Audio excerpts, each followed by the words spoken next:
Hello and welcome to the Bunkers, Fortifications and Megastructures channel. In this next few videos I'm going to look at abandoned railway systems in Poland that was developed by the Germans in World War II. I'll visit abandoned railways, bridges, buildings, turntables, train Dombunkers,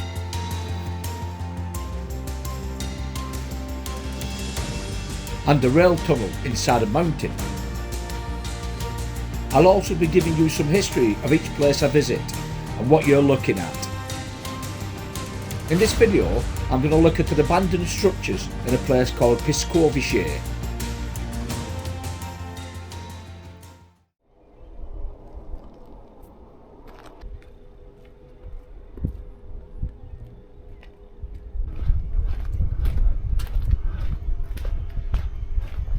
The railway lines was, I think, one of the most important things that Hitler could use in the Second World War. And without its infrastructure, I very much doubt that the German war machine would have really carried on as it did. At one stage, he had over 100,000 miles worth of railway line to his disposal throughout different occupied countries. And in Poland, this is one of the main areas where the German troops were travelling through into the front line of the Eastern Front against Russia. So I'm going to try and explore some abandoned railway lines, some abandoned turntables, some tunnels, and even a tunnel under a mountain. So hopefully the next couple of videos will be all about railway lines in Poland. On a place called Pyskowice, which at one time was called Peiskretcham. I think it's pronounced like that. Now there's obviously abandoned railway lines here, as you can see, and maybe one that maybe operates because there's an open air museum here, and hopefully I'll have a look at that later on if I can, see what happens. But at the moment I'm going to go down to some bridges that were actually built during the Second World War.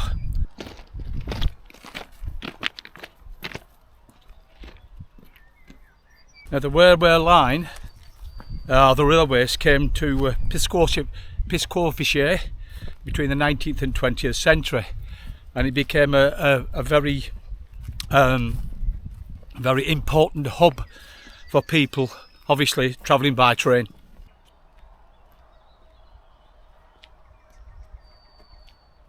I'm on one of the bridges that's actually abandoned. They were part of the German expansion of this area, and it's over the Drama River. Now apparently the locals call them Balami. It means I am scared. Now what of, I don't know, but this one's abandoned. Now there's two over there to my left, your right. Hopefully we can get down and have a look. I'm not sure, I've got to figure out how to get down yet. But that's still in action. I can hear the trains then going across. So one's still here, and there's at least this one, and I've heard maybe another one that's actually abandoned, but at least we found one if nothing else. Now this railway line is one I think the Germans must have built. It's abandoned now because down there's a museum. I think this one obviously runs to Pyskowice, and the other way behind you I think runs directly from Berlin. Now obviously there's nothing here, and it's actually on the bridge that was stood on that I just showed you before. Let's get down there and have a look, see if I can see anything.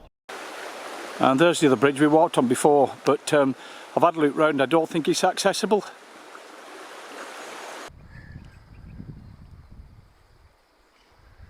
Now on this bridge here, it's actually still used by the railway. But as you can see what they've done as well, the locals, or the council, whichever it is, they made a climbing wall for it. So if you're any good at climbing, then obviously you join a climbing club and have a go at that. The bridges there, they're the abandoned bridges. And also, I think maybe off them, I think they do some bungee jumping as well.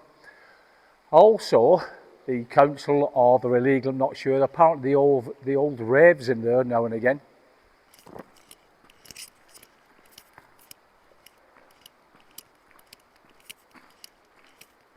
You can see on this side as well, they've got climbing apparatus, piece of gravel. They've put the train I heard before. I didn't see this bridge.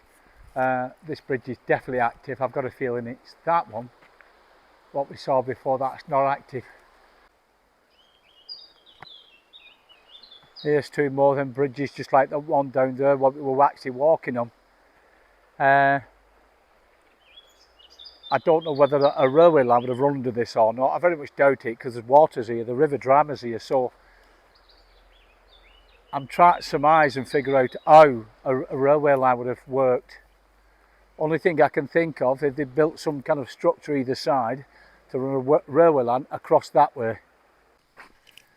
Very similar to a Dombunker, to be honest with you. Not quite. A Dombunker is a cathedral bunker where the Führer Sonderzug would have stuck his train when he was visiting places.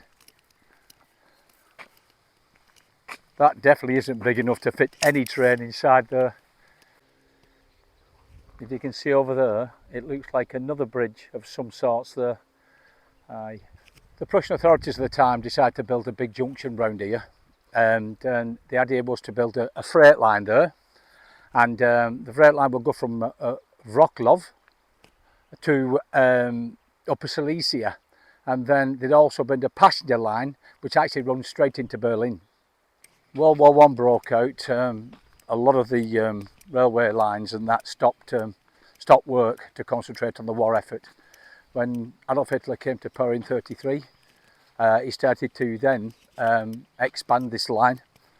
Now this area around here of Pyskowice became the major hub for transporting troops and all the equipment that you needed to fight a war on the Eastern Front. So you get a lot of troops from obviously Germany, and all the tanks and all the equipment and all the goods and whatever it may have been. And as I said before, this is one of the junctions, one of the main junctions, which is obviously further down, that they would have used to get to the Russian front. Now further up here, there's an old abandoned junction with a turntable on it, what the Germans would have used at the time to repair different things like that. So hopefully we can have a look at, if we can, have a look at, see if we can see them as well. And the railway junction belonging to this place, as obviously I'm assuming abandoned now, was built between 1937 and 1941, and it also used actually prisoners of war from Stalag Luft, I think it was Stalag Luft 3 actually. If it isn't, I'll put underneath what it were. Now the Germans used a certain standard gauge. I'm not sure what it is, but I will put it on the bottom here anyway. And I'm assuming the Poles did exactly the same. So that means that Hitler's trains could run straight over the border from Germany to Poland. But when they hit the Russian border, the Russians used a completely different standard. It was either wider or narrower. So initially what they had to do to get all the troops and all the stuff to the front, they basically had to take and stick them onto Russian trains, and eventually they could take it up to the front. Now at some point the engineers came along and they adjusted the Russian railway line so it actually fitted to the Polish one. And then once they did that, they did about 7,000 miles worth, I think, in a very short period of time, and eventually they could start to take goods straight up to the Russian front.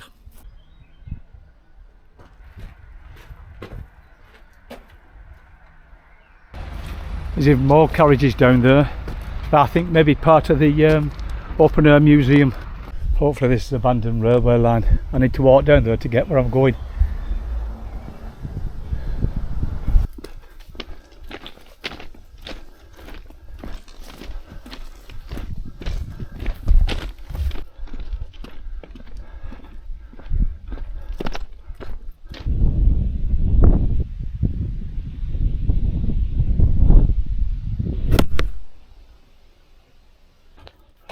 If they're going to get these done up, who knows. That there, you can see where it's for. It's for removing parts of the engines to get repaired.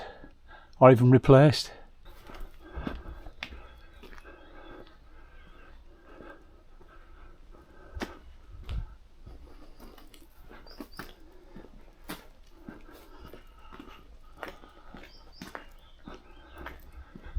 I've just seen a car, so I better move on before he spots me. I want to look at the turntables. Turntables look interesting. They're dilapidated, but you know, they have a history behind them, and I'd like to find out and see a little bit more of them. There's another tunnel that's used by the road below and abandoned above.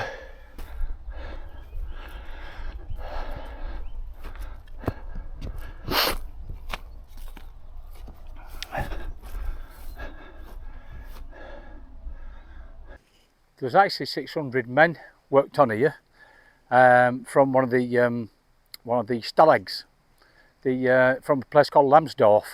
Now it's about 46 miles away. Now they brought them here. Now whether they had a sub camp or a satellite camp, I don't know. So they actually helped build this and the junction as well. Now at the end of the war, they were put on a death march. And they reckon that a number of them actually died until the Americans liberated them about 1945, between April and May 1945. But what gets me is, under the Geneva Convention 1929, really they're not supposed to have done that. They're supposed to treat them humanely and with courtesy and kindness when they were brought into these camps. But maybe at the time the Germans were desperate to use any sort of workforce, whether it broke any conventions or not. It still moves.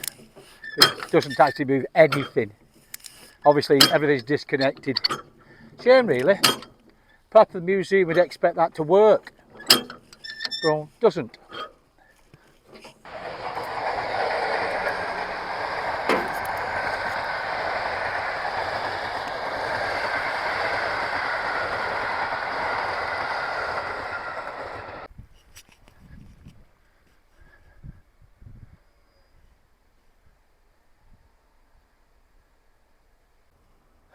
You can see what goes on inside here.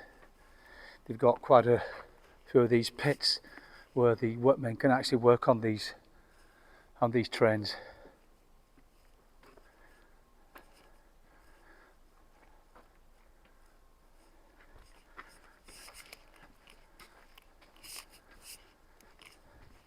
Some pipe was still down there yet.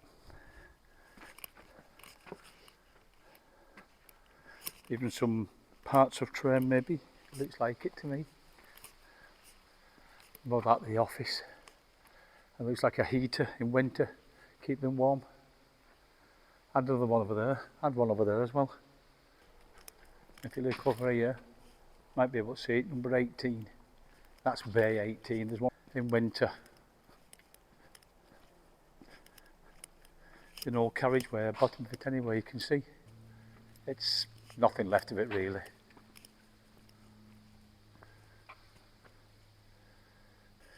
The roof's in good condition, I'll give it that.